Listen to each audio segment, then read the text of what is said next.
Dear students, இன்னைக்கு நாம் பார்க்க போகிறது வந்து எட்டி கரண்ட்ஸ்.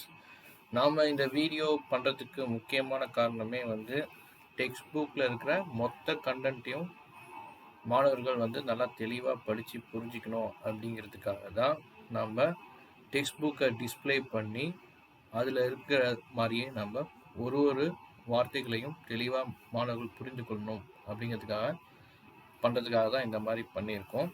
ஸோ அதனால் வந்துட்டு நீங்கள் கூடவே உங்கள் டெக்ஸ்ட் புக்கையும் வச்சுக்கிட்டு இந்த வீடியோவை பாருங்கள், உங்களுக்கு தெளிவாக புரியும்.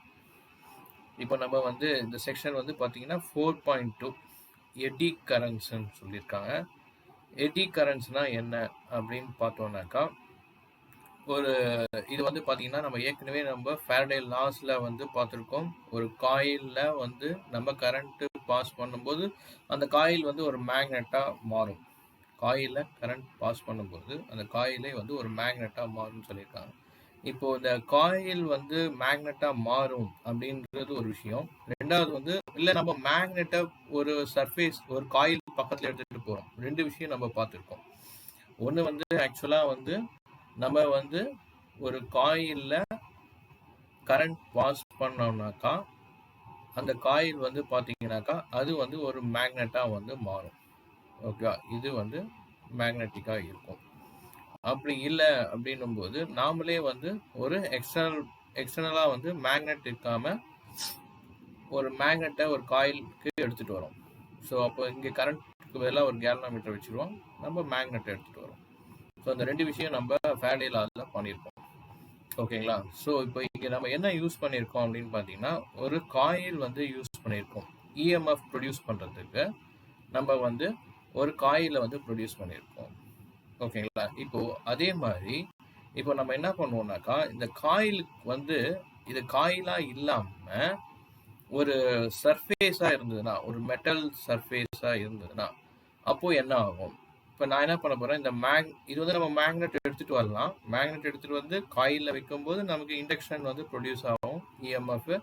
பட் இப்போ நான் என்ன பண்ணுறேன், இந்த மேக்னெட்டுக்கு பதிலாக நான் இப்போ காயில் எடுத்துகிட்டு வரேன். ஓகேங்களா?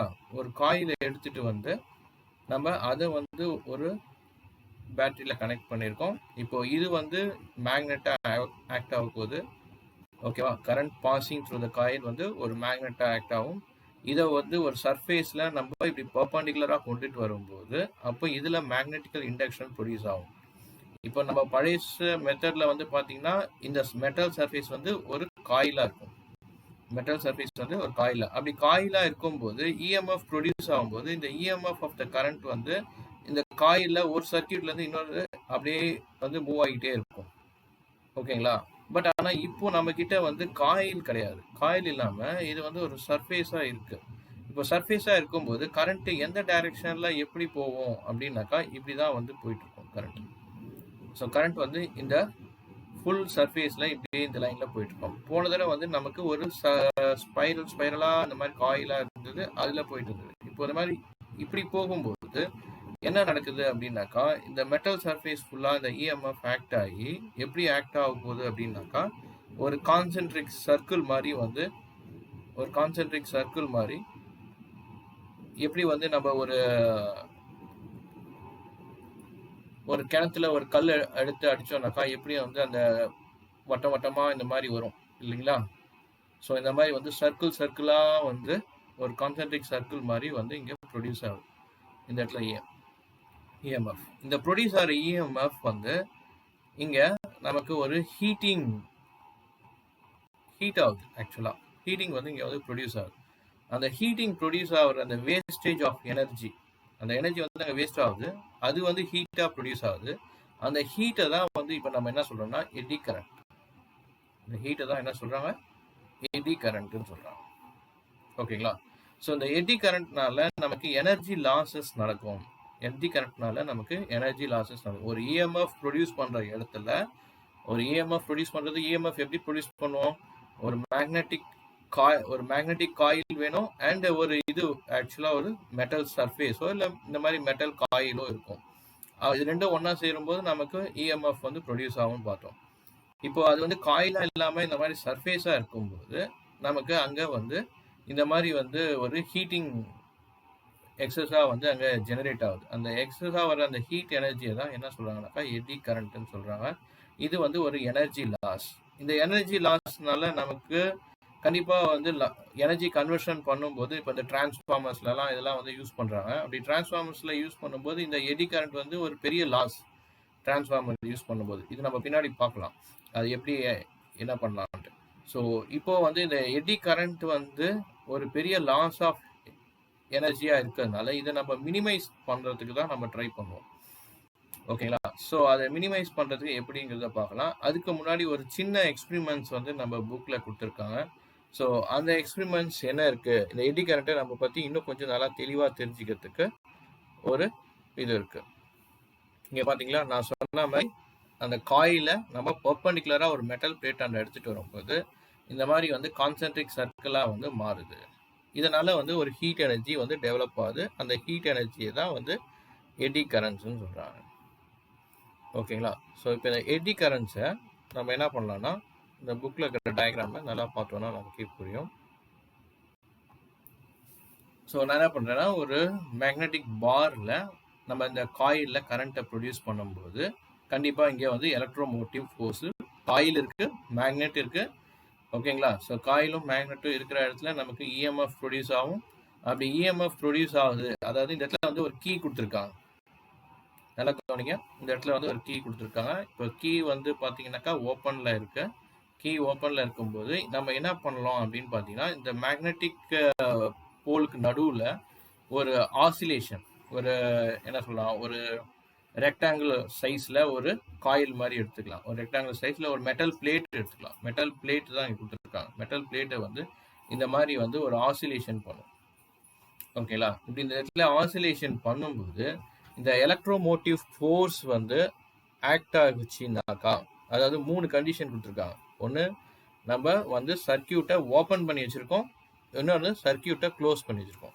சர்க்கியூட் ஓப்பன் இருக்கும்போது எடி கரண்ட் வந்து பாஸ் ஆகாது. ஸோ எடி கரண்ட் பாஸ் ஆகாதனால இந்த ஆசிலேஷன் வந்து பார்த்தீங்கன்னா நீங்கள் ஆசிலேட் பண்ணி விடணும். நீங்கள் ஆசிலேட் பண்ணி விட்டீங்கன்னாக்கா அது தொடர்ந்து கண்டினியூஸாக ஆசிலேட் ஆகிட்டே இருக்கும். இந்த ஆசிலேஷன் டைம் வந்து நீங்கள் நோட் பண்ணிக்கங்க, எவ்வளோ நேரத்துக்கு அந்த பர்டிகுலராக ஆசிலேஷன்ஸ் நடக்குது.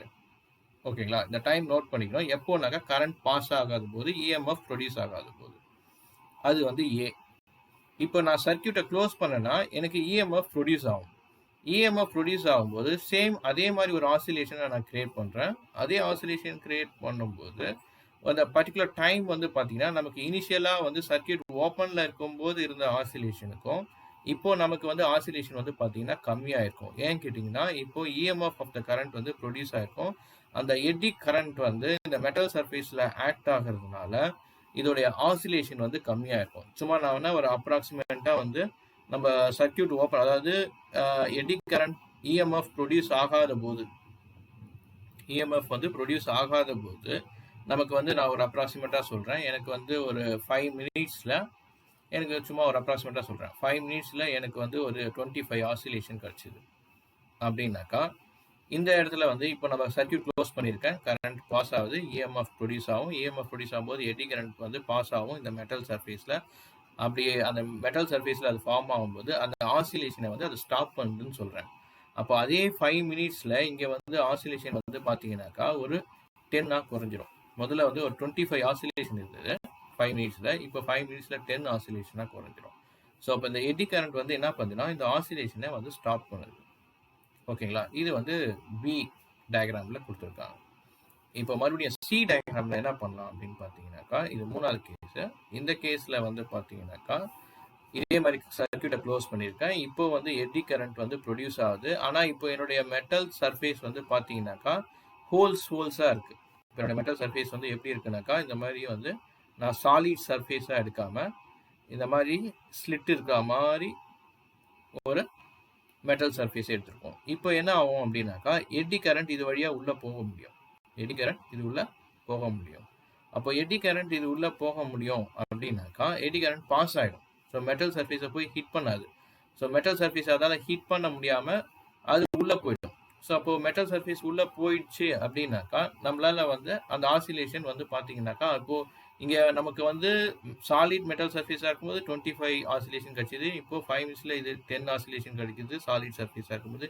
இப்போ இந்த ஸ்லிட் வச்சதுனால எடி கரண்ட் கொஞ்சம் மெட்டல் சர்ஃபேஸை நிறைய அஃபெக்ட் பண்ண முடியாது. மெட்டல் சர்ஃபேஸை நிறைய அஃபெக்ட் பண்ண முடியாது எடி கரண்ட். அதனால வந்து பார்த்தீங்கன்னா இந்த இடத்துல நமக்கு 5 மினிட்ஸ்ல ஒரு 15 ஆசிலேஷன் கிடைக்கும். 5 மினிட்ஸ்ல ஒரு 15 ஆசிலேஷன் கிடைக்கும். ஏன்னா வந்து சரியான முறையில் நம்மளால அந்த நம்மளோட எடி கரண்ட் வந்து அந்த மெட்டல் சர்ஃபேஸை ஹிட் பண்ண முடியாது. ஏன்னா மெட்டல் சர்ஃபேஸாக இப்போ தான் ஹோல்ஸாக வந்திருக்கு. ஸோ அந்த ஹோல்ஸ் வழியாக எடி கரண்ட் பாஸ் ஆகிடும். அதனால் டைரெக்டாக போய் அந்த மெட்டல் சர்ஃபேஸோட ஆக்ட் பண்ண முடியாது. அதனால நம்மளுடைய ஆசிலேஷன் கம்மியாக இருக்குது. ஸோ இதுதான் வந்து எடி கரண்ட்டோடைய எஃபெக்ட்ஸ். நம்ம எடி கரண்ட் சொன்னாக்கா உங்களுக்கு புரியாது. அது ஒரு எக்ஸ்பெரிமெண்ட் மூலயமா நம்ம காமிச்சோன்னா அந்த எஃபெக்ட் வந்து எந்த அளவுக்கு வந்து இருக்குங்கிறத தெரிஞ்சுக்கிறதுக்காக ஒரு சின்ன எக்ஸ்பெரிமெண்ட் தான் இந்த எக்ஸ்பெரிமெண்ட். ஸோ இது புரிஞ்சிருக்கும்னு நினைக்கிறேன். ஸோ இதுதான் வந்து எடி கரண்ட் எஃபெக்ட்ஸை நம்ம ப்ரொடியூஸ் பண்ணுற ஒரு எக்ஸ்பெரிமெண்ட்ஸ் அப்படின்னு டெக்ஸ்ட் புக்கில் கொடுத்துருக்காங்க. இதை படித்து பார்த்தீங்கன்னா உங்களுக்கும் தெரியும். எடி கரண்ட்ஸை ஃபோக்கலேட்ஸ் கரண்ட்ஸ்னு கூட சொல்லுவாங்க இதை. இப்போ இதோட நம்மளோட drawbacks of this eddy current அது சொல்லியிருந்தேன் இல்லையா. ஸோ எடி கரண்ட்டோடைய ட்ராபேக்ஸ் என்ன அப்படின்னாக்கா அது வந்து ஒரு எனர்ஜி லாஸ்ன்னு சொல்லியிருந்தேன். ஸோ ஹீட் எனர்ஜி வந்து கண்டிப்பாக வந்து அதில் வந்து ப்ரொடியூஸ் ஆகுது. அதனால நம்ம யூஸ் பண்ணுற டிவைஸோடைய எஃபிஷியன்சி வந்து கம்மியாயிடும். ஸோ டிவைஸோட எஃபிஷியன்சி கம்மியாக இருந்தால் நம்ம வந்து கண்டிப்பாக இந்த எடி கரண்ட்டை குறைக்கணும். So how to reduce the eddy current, இந்த மாதிரி ஹீட் லாஸ். ஏன்னா ஒரு மிஷினில் வந்து ஒர்க் ஆகுது அப்படின்னாக்கா மிஷினில் ஒர்க் ஆகிற இடத்துல நமக்கு ஹீட் வந்து ப்ரொடியூஸ் ஆச்சுன்னா நம்ம கொடுக்குற எனர்ஜிலாம் வந்து ஹீட்டாக தான் வேஸ்ட்டாக வெளியே போகும். ஸோ ஹீட்டாக டிசிபியேட் ஆகிட்டு வெளியே போச்சுனாக்கா ஸோ அதனால நமக்கு வந்து அது வந்து எஃபெக்டிவாக இருக்காது. So we have to minimising the eddy current. minimize the eddy current loss. How to reduce the minimizing the eddy current? So இந்த கரண்ட்டை எடி கரண்ட்டை லாஸ் பண்ணோம்னா நம்ம டிவைஸில் ஒரு சின்ன வேரியேஷன் பண்ண வேண்டியதாக இருக்கும். இப்போ ஒரு டிரான்ஸ்ஃபார்மர் இருக்குன்னா, டிரான்ஸ்ஃபார்மர் நீங்கள் பார்த்துருப்பீங்க எல்லார் வீட்டோடைய ஸ்ட்ரீட்லேயும் ஒரு டிரான்ஸ்ஃபார்மர் வந்து இபி வந்து செட் பண்ணியிருக்காங்க.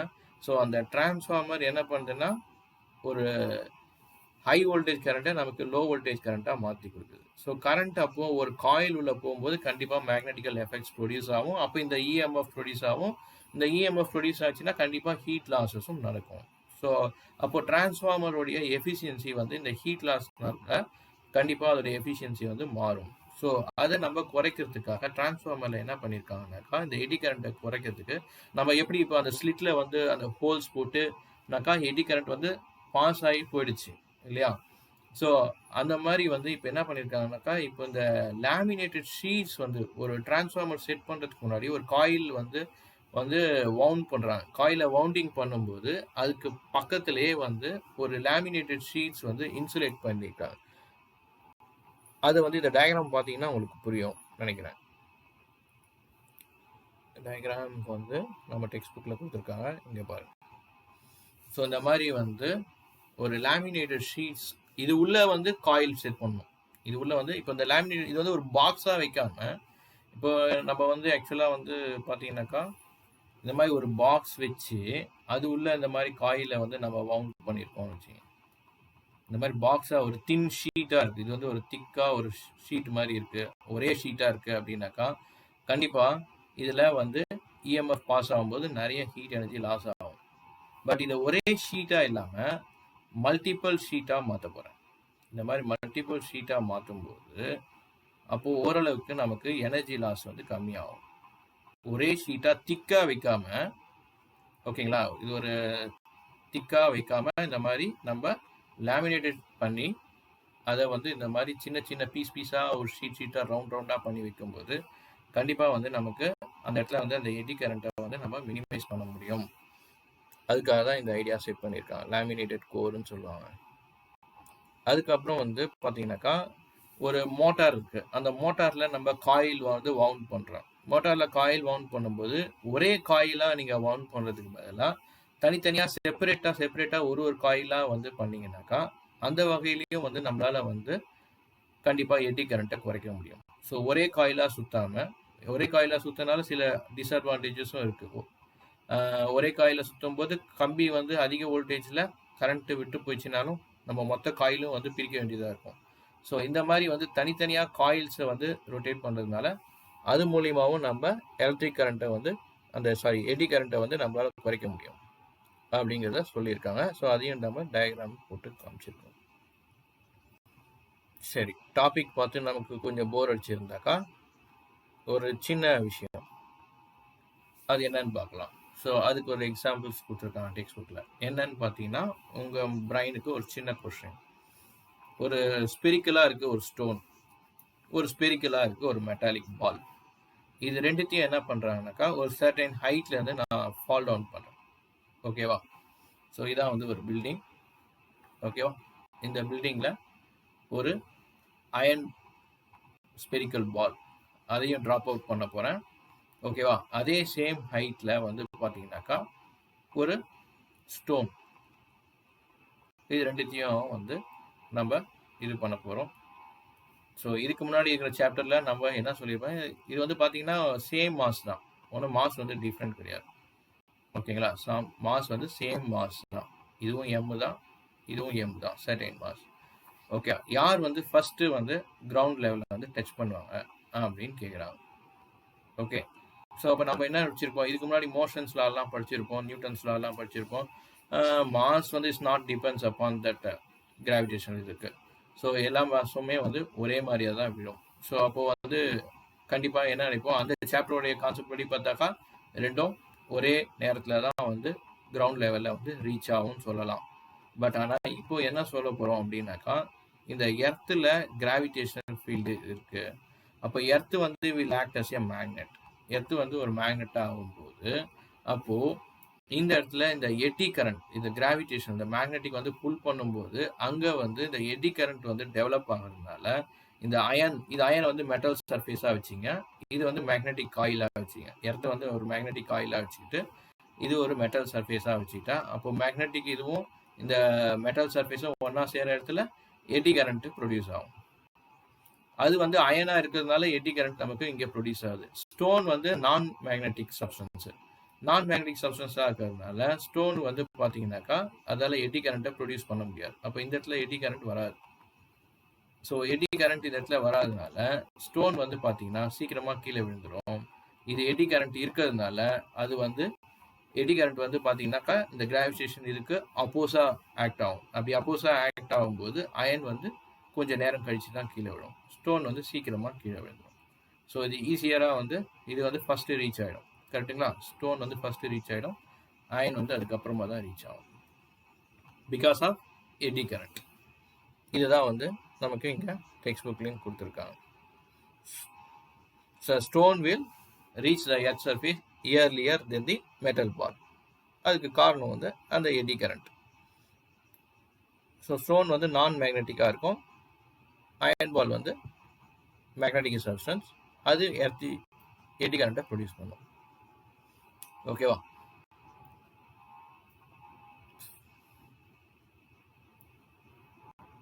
அண்ட் இன்னொரு எக்ஸசைஸ் ஆக்டிவிட்டியும் பார்த்துருவோம்.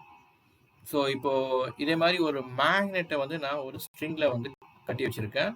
கீழே வந்து பார்த்தீங்கன்னாக்கா ஒரு இதில் வந்து கிளாஸ் செட் பண்ணி வச்சுருக்கோம், இன்னொரு எக்ஸ்பெரிமெண்ட்டில் மெட்டல் சர்ஃபேஸ் வந்து செட் பண்ணி வச்சுருக்கோம். ஸோ இப்போ என்ன ஆகுதுன்னா இந்த மேக்னெட்டிக்கல் எஃபெக்ட்ஸ் வந்து இந்த கிளாஸில் வருமா அப்படின்னாக்கா, கிளாஸ் வந்து நான் மேக்னெட்டிக் சப்ஸ்டன்ஸ், அதில் எதுவுமே வந்து நடக்க போகிறதில்ல. பட் ஆனால் மெட்டலில் வந்து பார்த்தீங்கன்னாக்கா கண்டிப்பாக மேக்னெட்டிக் எஃபெக்ட் இஎம்எஃப் ப்ரொடியூஸ் ஆகும். ஸோ எடி கரண்ட் ப்ரொடியூஸ் ஆகும். அப்போது இதோடைய ஆசிலேஷன் வந்து பார்த்தீங்கன்னா இதோட ஆசிலேஷன் நீங்கள் ஆட்டி விட்டிங்கனாக்கா இதோட ஆசிலேஷன் வந்து கம்மியாக இருக்கும். பட் இந்த இடத்துல வந்து ஆசிலேஷன் வந்து அதிகமாக இருக்கும். இந்த இடத்துல யாருமே எடி கரண்ட் ப்ரொடியூஸ் ஆகலை. ஸோ எந்த ஒரு எக்ஸ்டர்னல் ஃபோர்ஸும் ஆக்ட் ஆகாதனால உங்களுக்கு கிளாஸ் வித் மேக்னெட்டிக் வந்து நிறைய ஆசிலேஷன்ஸ் கிடைக்கும், மெட்டல் வித் மேக்னெட்டிக் வந்து கம்மியான ஆசிலேஷன்ஸ் கிடைக்கும் எடி கரண்ட்னால. ஸோ அந்த ஆக்டிவிட்டி இங்கே கொடுத்துருக்காங்க, படித்து பார்த்தீங்கன்னா உங்களுக்கும் தெரியும். Applications of eddy current. Eddy currents வந்து ஹீட் லாஸ் தான், அதனால் நமக்கு லாஸ் ஆக தான் செய்யும். பட் இருந்தாலும் இதுலேயும் ஒரு சில அட்வான்டேஜஸ் இருக்குது. அந்த அட்வான்டேஜஸ் தான் இங்கே வந்து கொடுத்துருக்காங்க. இதில் வந்து பார்த்தீங்கன்னா first induction stove. Induction stove வந்து எப்படி ஒர்க் ஆகுது?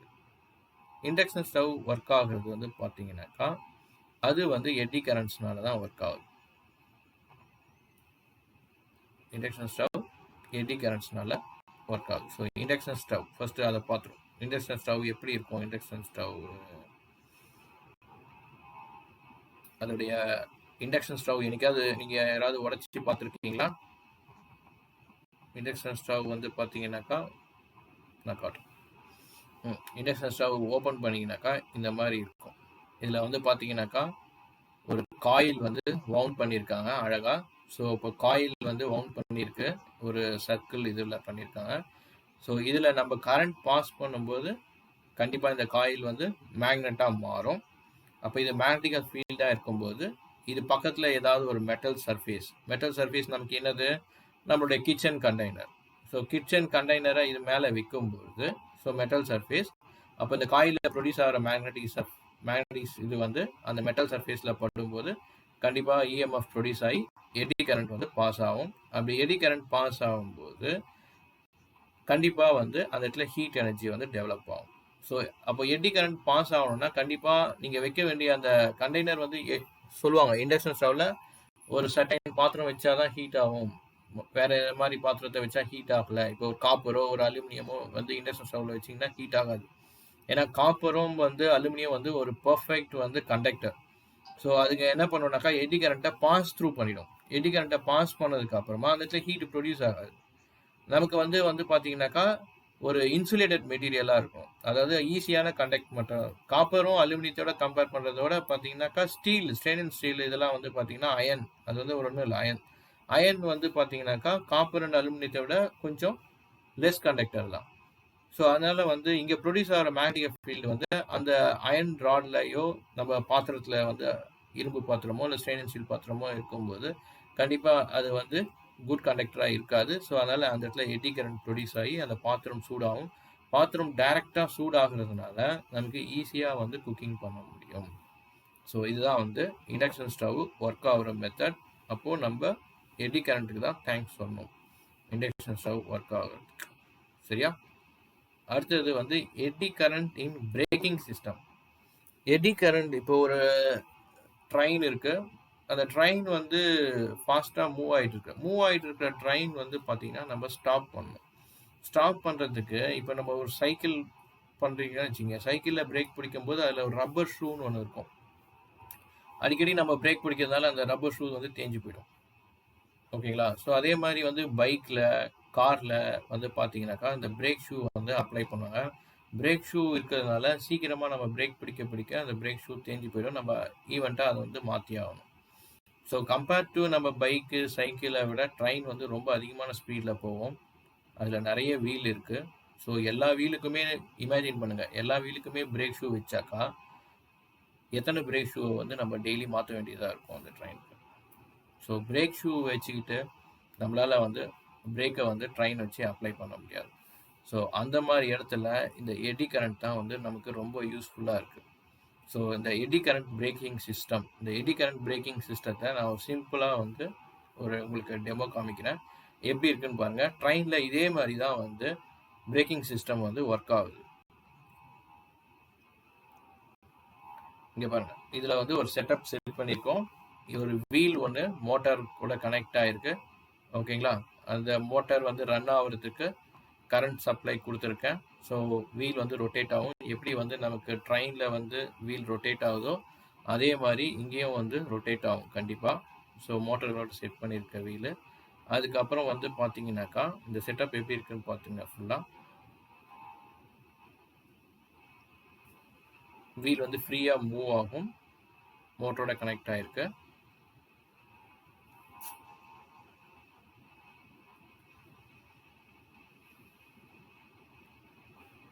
அண்ட் இதோட பேக் சைடு காமிக்கிறேன். இதில் வந்து பார்த்தீங்கன்னா ஒரு ராட் மாதிரி வுட்டில் ஸ்டிக் பண்ணியிருக்கோம். அந்த வுட்டு ராடில் வந்து மேக்னெட் வச்சுருக்கேன்.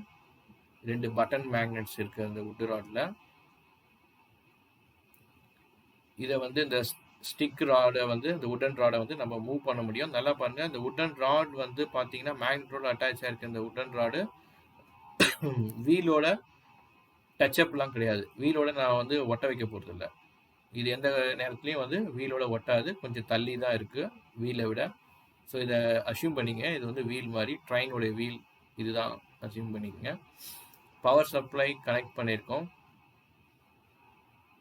ஸோ நம்ம பவர் ஆன் பண்ணும்போது கண்டிப்பாக வந்து இந்த வீல் வந்து ரொட்டேட் ஆகும். பவர் ஆன் பண்ணியிருக்கேன், வீல் ரொட்டேட் ஆகுது.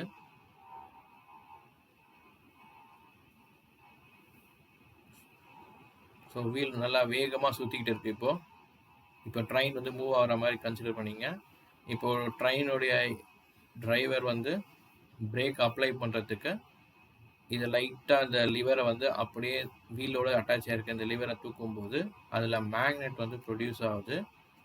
அந்த மேக்னெட் வந்து இஎம்எஃப் ப்ரொடியூஸ் பண்ணும் அந்த சர்ஃபேஸ் மேலே. இஎம்எஃப் ப்ரொடியூஸ் பண்ணும்போது எடி கரண்ட் டெவலப் ஆகி இப்போ அந்த வீலை வந்து ஸ்லோ பண்ணுது பாருங்கள்.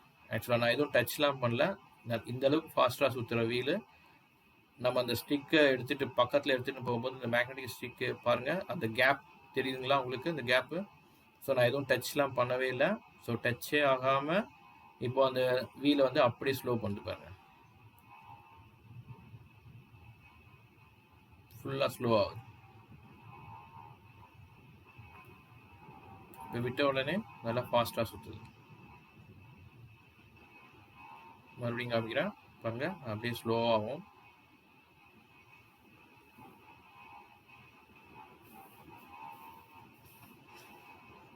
ஓகேங்களா. ஸோ இதுதான் அந்த செட்டப். ஸோ இதே மாதிரி தான் வந்து ட்ரெயினில் வந்து பிரேக்கிங் சிஸ்டம் வந்து அப்ளை பண்ணுறாங்க. ஸோ இந்த மாதிரி ஒரு பிரேக்கிங் சிஸ்டம் இருக்குது. அதுக்கப்புறம் எக்ஸ்பிரஸ் ட்ரெயின்லலாம் வந்து பார்த்திங்கன்னா ரொம்ப வேகமாக போகும். ஸோ அதுக்கு வந்து பார்த்திங்கனாக்கா ஒரு சிலிண்ட்ரிக்கல் ராடு மாதிரி வீல் பக்கத்துலேயே வந்து ஒரு சர்க்குலர் டிஸ்க்கு ஒன்று வைப்பாங்க. வீல் பக்கத்துலேயே ஒரு சர்க்குலர் டிஸ்கை வச்சுட்டு அந்த சர்க்குலர் டிஸ்கில் மேக்னெட்டிக்கல் அப்ளை பண்ணுவாங்க. இப்போ பாருங்கள் சுத்தமாக நின்றுடுச்சு அது இதாக அப்ளை பண்ணும்போது. ஸோ சர்க்குலர் டிஸ்க்கு ஒன்று இருக்குது. சர்க்குலர் டிஸ்க் வந்து எக்ஸ்பிரஸ் ட்ரெயினில் வந்து அந்த மாதிரி சிஸ்டம் வச்சுருக்காங்க. வீல் பக்கத்துலேயே ஒரு சர்க்குலர் டிஸ்க் இருக்கும். அதில் கரண்ட் பாஸ் பண்ணும்போது அது மேக்னெட் ஆகி நமக்கு எடி கரண்ட்டை ப்ரொடியூஸ் பண்ணும். எடி கரண்ட்டை ப்ரொடியூஸ் பண்ணும்போது நமக்கு வீல் வந்து பிரேக்கிங் சிஸ்டம் அப்ளை ஆகும். ஸோ அதுவும் நம்ம டெக்ஸ்ட் புக்கில் காமிச்சிருக்காங்க. அதை பாருங்கள், அந்த வீல் சிஸ்டம் எப்படி இருக்குன்னு. இந்த மாதிரி வந்து இது வந்து லீனியர் எடி கரண்ட் ப்ரொடியூசர் சொல்லுவாங்க. லீனியர் ராடு இது வந்து பார்த்தீங்கன்னா இந்த மார்க் பண்ணியிருக்கோம். அது வந்து அப்படியே மேக்னெட்டாக ஆக்ட் ஆகும். ஸோ கீழே வந்து மெட்டல் சர்ஃபேஸு அந்த தண்டவாளம் தான் வந்து மெட்டல் சர்ஃபேஸு. ஸோ இதில் எலக்ட்ரிக்கல் ஃபீல்டு அப்ளை பண்ணும்போது அது மேக்னெட்டாக மாறும். மேக்னெட்டாக மாறும்போது எடி கரண்ட் ப்ரொடியூஸ் ஆகி பிரேக்கிங் சிஸ்டம் அப்ளை ஆகும். இது வந்து linear eddy current brake system சொல்லுவாங்க. சர்க்குலர் வந்து பார்த்தீங்கன்னாக்கா இந்த மாதிரி இருக்கும் டிஸ்க்கு. ஸோ வீலோட இது வந்து பார்த்தீங்கன்னா இது வந்து எக்ஸ்பிரஸ் ட்ரெயினில் மட்டும் யூஸ் பண்ணுவாங்க. ஸோ ரொம்ப ஸ்பீடாக போகிற ட்ரெயினில் இந்த மாதிரி வந்து வீலுக்கு பக்கத்துலேயே இந்த டிஸ்க் இருக்கிறதுனால ஸோ இதில் வந்து கரண்ட் ப்ரொடியூஸ் ஆகும்போது கண்டிப்பாக வீலும் வந்து அந்த எடி கரண்ட்னால ஸ்லோ ஆகும். இது சர்க்குலர் எடி கரண்ட். ஓகேங்களா. ஸோ ரெண்டு பார்த்துட்டோம். அடுத்தது வந்து எடி கரண்ட் டெஸ்டிங். இப்போது சப்போஸ் ஏதாவது ஒரு மெட்டல் சர்ஃபேஸ் வந்து ப்ரொடியூஸ் பண்ணுறாங்க, அது ரொம்ப காஸ்ட்லியான மெட்டல் சர்ஃபேஸாக இருக்கும். ஸோ அதில் சப்போஸ் அந்த மெட்டல் வந்து ப்ரொடியூஸ் பண்ணும்போது அதில் ஏதாவது சின்ன சின்ன டிஃபெக்ட்ஸ் இருந்ததுன்னா, அந்த சின்ன சின்ன ஹோல்ஸு அந்த மாதிரி ஏதாவது டிஃபெக்ட்ஸ் இருந்ததுன்னா அந்த டிஃபெக்ட்ஸை கண்டுபிடிக்கிறதுக்கு எடி கரண்ட் வந்து நமக்கு யூஸ்ஃபுல்லாக இருக்குது. அப்போ ஒரு யாரோ ஒருத்தர் வந்து ப்ரொடியூஸ் பண்ணுறாங்கன்னு வச்சுக்கோங்க, ஒரு கம்பெனியில் வந்து இந்த மாதிரி வந்து ஒரு மெட்டல் சர்ஃபேஸை வந்து ப்ரொடியூஸ் பண்ணுறாங்க. இந்த மெட்டல் ஷீட்டை வந்து நம்ம வாங்குகிறோம். சப்போஸ் இந்த மெட்டல் ஷீட்டில் அவங்க ஏதாவது டிஃபெக்ட்ஸ் இருந்ததுன்னா, ஏதாவது சின்ன சின்ன ஹோல்ஸ் இருந்ததுன்னா, அப்போது நம்ம இங்கே வந்து ஒரு மேக்னெட்டிக் காயிலை ப்ரொடியூஸ் பண்ணி ஒரு இஎம்எஃப் ப்ரொடியூஸ் பண்ணும்போது அப்போது இந்த ஹீட் எனர்ஜி எந்த அளவுக்கு இந்த மெட்டல் சர்ஃபேஸில் ப்ரொடியூஸ் ஆகுது, அதை வச்சுக்கிட்டு இந்த மெட்டல் ஷீட் வந்து டிஃபெக்டிவாக இருக்கா இல்லையாங்கிறத நம்மளால் கண்டுபிடிக்க முடியும். ஸோ அதுதான் வந்து எடிங் கரண்ட் டெஸ்டிங் சொல்லுவாங்க. ஸோ இதை வச்சுக்கிட்டு ஒரு மெட்டல் சர்ஃபேஸ் வந்து நல்லா இருக்கா இல்லையாங்கிறது கண்டுபிடிக்க முடியும். இல்லை ஒரு சர்ஃபேஸை நல்லா பெயிண்ட் பண்ணியிருக்காங்களா கம்ப்ளீட்டாக அப்படிங்கிறதையும் கண்டுபிடிக்க முடியும்.